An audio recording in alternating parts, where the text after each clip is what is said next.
नांदेडमधील बिलोली शहरामध्ये संपत्तीच्या हव्यासापोटी लहान भावानेच मोठ्या भावाची चाकूने हत्या केली आहे आणि या घटनेमुळे शहरामध्ये एकच खळबळ उडाली आहे। हत्येनंतर आरोपीने बनाव रचत भावाला कोणीतरी मारल्याचा आव आणलेला होता, मात्र पोलिसांनी अवघ्या काही तासांमध्ये शोध घेत आरोपीला अटक केली आहे। सोलापूरच्या बार्शी शहरामध्ये पोलिसांनी मोठी कारवाई केली। एका गावठी पिस्तूलसह 20 ग्रॅमचे एमडी ड्रग्ज घेऊन जाणारी कार असा एकूण 13 लाख रुपयांचा मुद्देमाल जप्त केलेला आहे। या प्रकरणी तिघांना पोलिसांनी ताब्यात सुद्धा घेतलाय।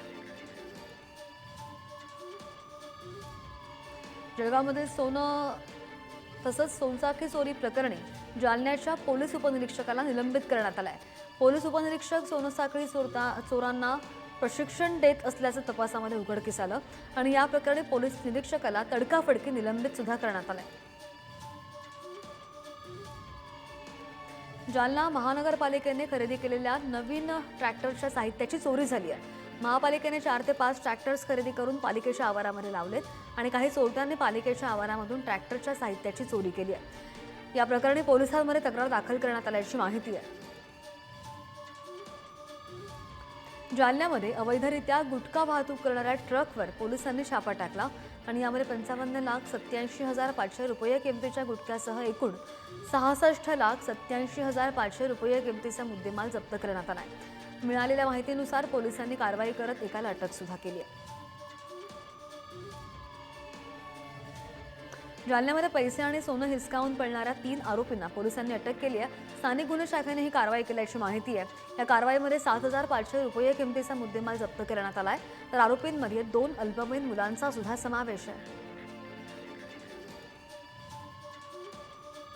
सांगलीमधील समाज कल्याण सहाय्यकाला लाच घेताना अटक करण्यात आली आणि बचत गटाच्या निविदेनुसार पैसे देण्यासाठी अधिकाऱ्यांना 40,000ची लाच मागितलेली होती। या संदर्भात तक्रार मिळाली आणि त्यानंतर लाचलुचपत विभागाने अधिकाऱ्याला लाच घेताना रंगेहात पकडलं। लातूरमध्ये घरफोडी करणाऱ्या दोघांना विवेकानंद चौक पोलिसांनी ताब्यात घेतलाय। काही दिवसांअगोदर परिसरामध्ये सोना चांदीच्या दागिन्यांची चोरी झालेली होती आणि या कारवाईमध्ये आरोपीकडून 1,10,000चा मुद्देमाल जप्त करण्यात आलेला होता। चौकशीच्या वेळी घरफोडीचे 4 गुन्हे उघडकीस आले।